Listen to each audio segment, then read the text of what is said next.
बच्चों उम्मीद करता हूँ जो आपको अभी परसेंटेज कंपोजिशन का वर्कशीट दिया था वो आपने कर लिया होगा। जो नेक्स्ट चीज़ हम लर्न करने जा रहे हैं वो है एम्पिरिकल फार्मूला।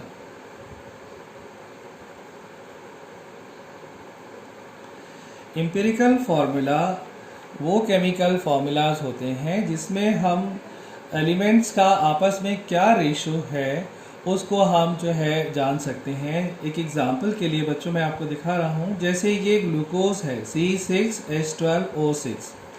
इसको देख के हमें पता लगता है कि कार्बन, हाइड्रोजन और ऑक्सीजन का रेशो 6:12:6 है। अगर हम इन सारे नंबर्स का एक सिंपलेस्ट रेशो निकालें तो 1:2:1, यानी कार्बन अगर 1 है तो हाइड्रोजन 2 और ऑक्सीजन भी 1 होगा। तो यहाँ पे ये जो सिंपलेस्ट रेशो आता है इसको हम एम्पिरिकल फार्मूला कहते हैं, और जो पूरे मॉलिक्यूल का जो फार्मूला होता है उसको हम मॉलिक्यूलर फार्मूला कहते हैं। यानी मॉलिक्यूलर फार्मूला क्या हो गया बच्चों, एक मॉलिक्यूल में एग्जैक्टली कितने एटम्स हैं। यानी एक ग्लूकोज का मॉलिक्यूल लेंगे तो उसमें 6 कार्बन, 12 हाइड्रोजन और 6 ऑक्सीजन होंगे। लेकिन इन कार्बन, हाइड्रोजन, ऑक्सीजन का सिंपलेस्ट रेशो क्या है, that is called as empirical formula. Carbon, hydrogen, oxygen का सिंपलेस्ट रेशो 1:2:1 है। इस एम्पिरिकल फार्मूला को हम निकालते कैसे हैं ये हमको क्लास 11th में लर्न करना होगा। एक एग्जाम्पल आपकी टेक्स्ट बुक में दे रखा है, I am just taking that. एक अननोन कंपाउंड X है जिसका मॉलिक्यूलर मास 98.96 ग्राम पर मोल है। इस अननोन कंपाउंड X में हाइड्रोजन का परसेंटेज 4.07 और कार्बन का परसेंटेज 24.27% है। क्लोरीन का परसेंटेज इसके अंदर 71.65% है।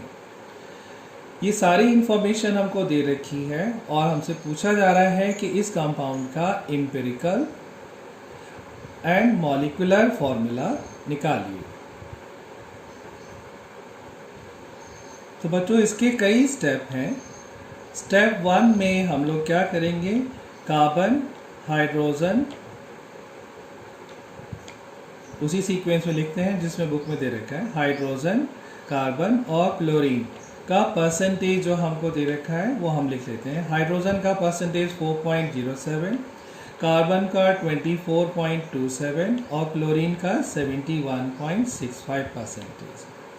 फिर हम लोग इनका परसेंटेज से मोल्स निकालते हैं कि भाई अगर हाइड्रोजन 4.07 तो है लेकिन मोल कितना है, 4.07 divided by 1.008।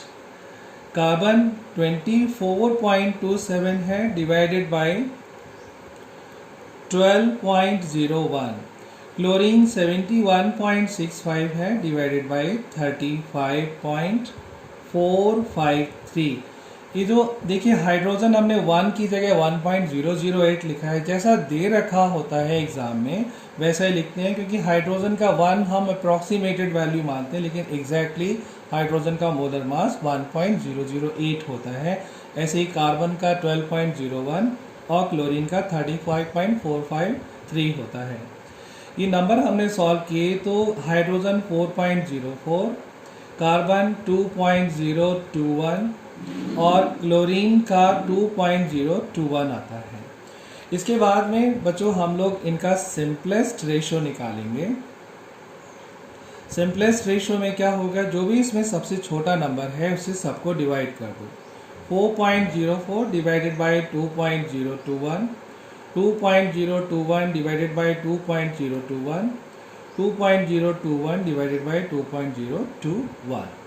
This comes out to be 2, this comes out to be 1, this comes out to be 1. That means hydrogen ratio carbon ratio chlorine is 2:1:1, which is H1, C1 and Cl1. Right? तो ये हमारा empirical formula हो गया इस compound का। अब अगर हमको मॉलिक्यूलर फार्मूला निकालने के लिए कहा जा रहा है तो मॉलिक्यूलर फार्मूले के लिए हम लोग क्या करेंगे, एक मल्टीपल n का वैल्यू निकालेंगे, क्योंकि इस एम्पेरिकल फार्मूले को अगर हम n से मल्टीप्लाई करें नंबर से तो मॉलिक्यूलर फार्मूला आ जाएगा। तो मॉलिक्यूलर फार्मूले के लिए हम क्या करेंगे, multiple n is equal to molar mass divided by empirical formula mass. Molar mass हमको दे रखा है 98.96 और एम्पेरिकल फार्मूला मास हम लोग निकालेंगे हाइड्रोजन का 1.008, कार्बन का 12.01 और क्लोरीन का 35.453।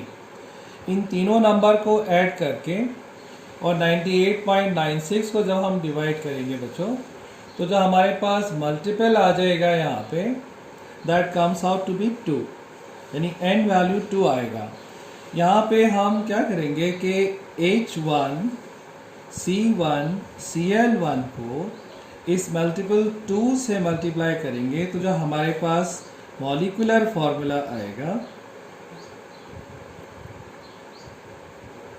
वो आएगा H2C2Cl2।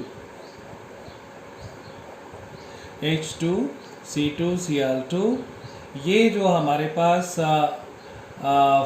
एम्पेरिकल फार्मूला आएगा वो that is called as molecular formula. यहाँ पे